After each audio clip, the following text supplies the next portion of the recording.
তারা কেউ নিজের থেকে মরতে চায় নাই, কিন্তু কেউ থাকতেও পারে নাই। প্রতিদিন যারা চলে যায় প্রতিনিয়ত, তাদেরকে কে নিয়ে যায়, কোনখানে নিয়ে যায়, তাদের শেষ অবস্থা কি হবে? তাহলে যিনি নিয়ে যায় তিনিই বলছেন, আমি তোমাদেরকে আবার কবর থেকে উঠাবো, কবর থেকে উঠাবো, তোমাদেরকে জিজ্ঞেস করবো। ফাওয়ারাব্বিকা লানাসআলান্নাহুম আজমাইন। আল্লাহ বলে, কসম বান্দা, আমার কসম, মানে আল্লাহ আল্লাহর কসম খাইয়া বলছে, নিজের কসম খেয়ে বলছে, আল্লাহ বান্দা বিশ্বাস করো, আমি কিন্তু তোমাদেরকে জিজ্ঞেস করব আম্মা কানু ইয়ামালুন, তোমাদের পুরা জিন্দেগির প্রতিটা আমল কর্ম আমি জিজ্ঞেস করব। এটা কেন করেছ, এটা কেন ছেড়েছ, লিমা ফাআলতা হাদা লিমা তারাকতা হাদা। ফজরের নামাজ 1 বছর বান্দা 365 দিনে কোনোদিন ফজরের নামাজ পড়ো নাই, আমার বান্দা কেন ছেড়ে দিলা, কেন ছেড়ে দিলা? হ্যাঁ, কেন ছেড়ে দিলা, কেন করলা, এতগুলো মিথ্যা কেন বললা, এত টাকা সুদ কেন খাইলা? সুম্মা লা তুসআলুন্না ইয়াওমাইদিন আনিন নাঈম। আল্লাহ তাআলা বলেন, অবশ্যই তোমাদেরকে প্রতিটি নিয়ামত, আনিন নাঈম, আমি আল্লাহ প্রদত্ত প্রতিটা নিয়ামত সম্পর্কে জিজ্ঞেস করব। হাসি কান্না আনন্দ বেদনা, এই আসমান জমিন রোদ বৃষ্টি ক্ষেত ফুল ফল ফসল, স্ত্রী কন্যা জায়গা জমি হাত পাও দেহ অঙ্গ প্রত্যঙ্গ, এক এক লোকমা খাবার, এক এক ঢোক পানি, এমনকি প্রতিটা নিঃশ্বাস, আল্লাহর কসম আল্লাহ তাআলা জিজ্ঞেস করবে, বান্দা আমার এক এক নিঃশ্বাসের হিসাব দাও, এক এক ঢোক পানির হিসাব।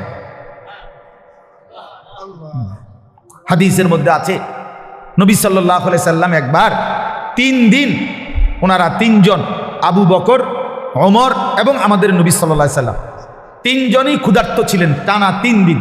3 দিন পরে এক সাহাবী, আনসারি মদিনার এক সাহাবীর খেজুরের বাগানে গিয়ে 2-4টা খেজুর খাইছেন আর একটু পানি পান করছেন, 3 জন।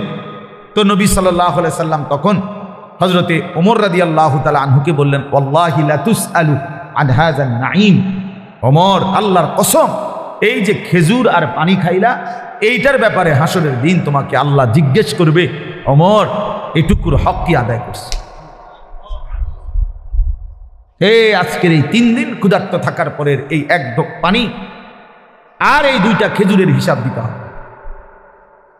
কিতাবে আছে, হযরত ওমর রাদিয়াল্লাহু তাআলা আনহু অবাক হয়ে গেছেন, ইয়া রাসূলুল্লাহ কি বলে, ক্ষুধার্ত অবস্থায় 3 দিন পরে 2টা খেজুর খাইলাম আর একটু পানি পান করলাম, এটারও হিসাব দিতে হবে?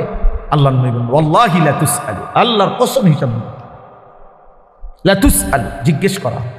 তাহলে এই পর্যন্ত 3 বেলা ভাত খাইছেন কয়দিন? মন মতো পানি পান করছেন কয়দিন? কত আইটেমের ফল ফলাদি খাইছেন কতদিন?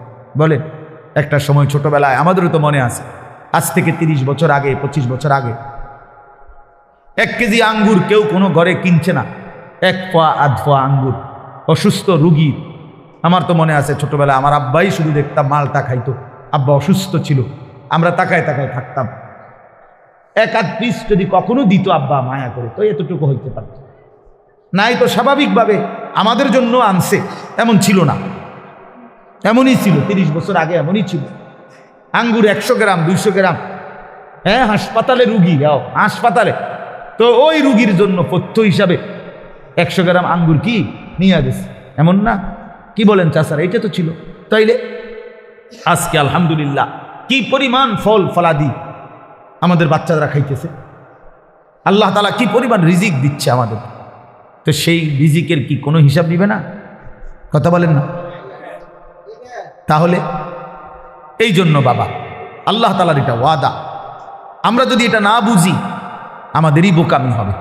তোমরা যারা কিশোর তরুণ ছেলে অনেকেই আছো, কোনোভাবেই বুঝতে চাচ্ছ না, তুমি মনেই করো না যে তোমার যে মানুষ, তুমি যে মুসলমান, এবং তোমার যে 14 বছরের পর থেকে তোমরা যারা বালেগ হয়েছ, অর্থাৎ যাদের উপরে গোসল ফরজ হয়েছে, যাদের বীর্যপাত হয়, গোসল ফরজ হয়, সেদিন থেকেই তোমার হিসাব পুরাপুরি 100 তোমার প্রতিটা নিঃশ্বাসের হিসাব উঠতেছে আমল নামার মধ্যে। তাহলে তোমাকে এই বালেগ হওয়ার পর থেকে প্রথম সেকেন্ড থেকে তোমার হিসাব দিতে হবে।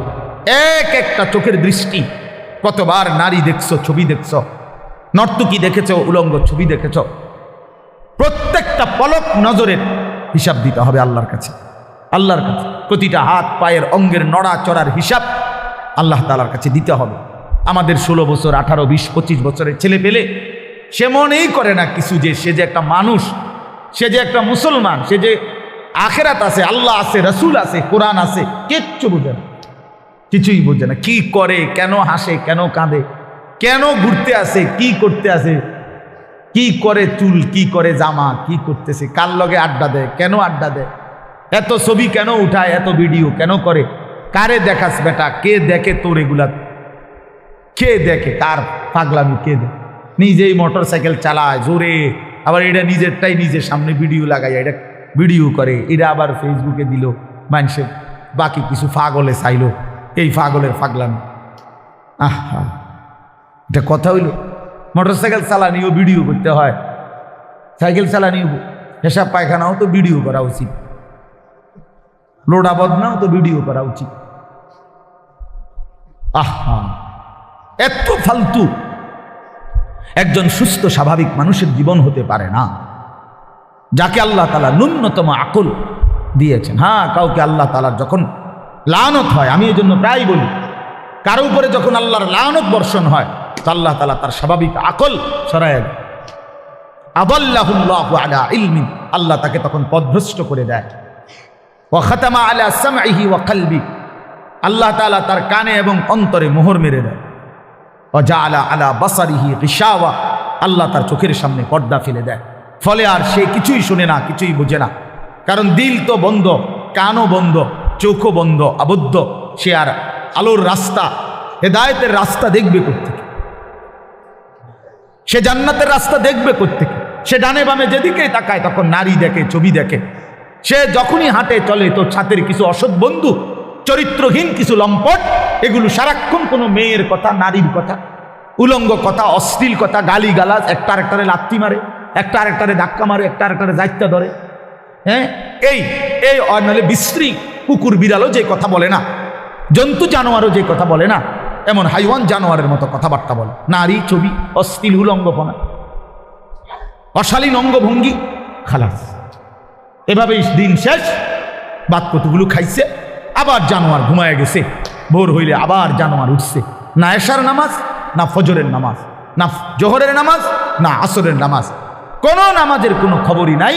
কারণ জানোয়ারের আবার নামাজ কি, কুকুরের আবার নামাজ কি, শুকরের আবার নামাজ কি, কুত্তা বিলের আবার নামাজ কি, জন্তু জানোয়ারের আবার সেজদা কি?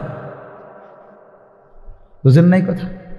অতটি সিদ্ধান্ত নিচ্ছে যে আমি মানুষ হব না, আমি হব জানোয়ার, আমি হব কুকুর বিড়াল, আমি হব রাস্তার পশু।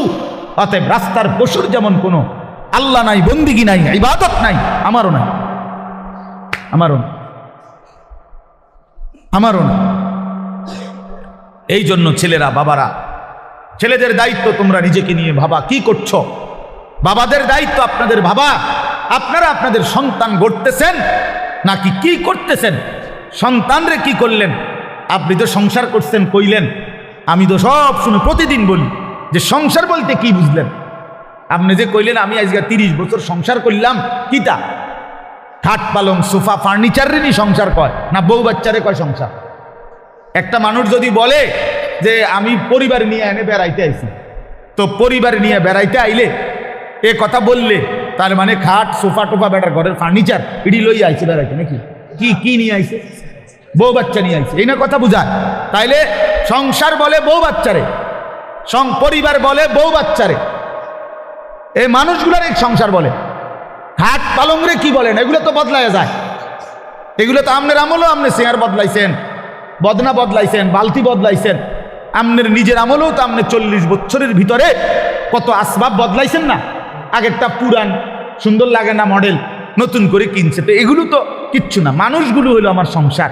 তাহলে আমার ছেলে মেয়ে নামাজ পড়ে না, পর্দা করে না, আল্লাহর নাম জানে না, কোরআন শরীফ পড়তে জানে না, বউ পর্দা করে না, রাস্তার লগে পুকুর বেড়ি গোসল করে, তামাম মানুষ চাইয়াতায়। এই অসিব্য নারী, এই বেটিও অসিব্য, এই বেটির জামাইও অসিব্য, একেবারে 100% অসিব্য, দোনোটা অসিব্য, দোনোটা অসিব্য। বেড়াটাও অসিব্য, বেটিটাও অসিব্য। তে বেটারও কোনো লজ্জা নাই, তে মানুষের বেটি চায় আর তার বেটিরে মানুষে চায়, খালাস। হ্যাঁ, নাই তো এই বেশরম 30 বছরের কামাই দিয়া বেটা তোর বউয়ের জন্য একটা গোসলখানার ব্যবস্থা করতে পারলি না বেটা, তুই কি এর বেটা? বেটা অপদার্থ বেটা, তোর বেড়াই বলে কে বেটা? তো এটা অপদার্থ ছাড়া আর কিচ্ছু না। নিজের স্ত্রীর জন্য একটা, মেয়েটার জন্য একটা নিরাপদ গোসলের ব্যবস্থা করতে পারে নাই পর্দার ভিতরে, এরকম বেহায়া, এটা কেমন পুরুষ? এমন নির্লজ্জ পুরুষ হয় কেমনে নিয়া? এরম বেগায়রত, আত্মমর্যাদাহীন। আমার স্ত্রী রাস্তার মানুষে দেখবো, তাহলে আমি জীবনের বাচ্চা থেকে কিনলাম। আমার মেয়ে রাস্তার ফোলাফানি টিটকারি মারবো, ইটকারি মারবে, অথচ মেয়ে আমার, তাহলে আমার মতো বেড়াই মুসলমান, আমার বাচ্চা থাকার দরকার কি বেড়া? আমি মরে যাই না কা?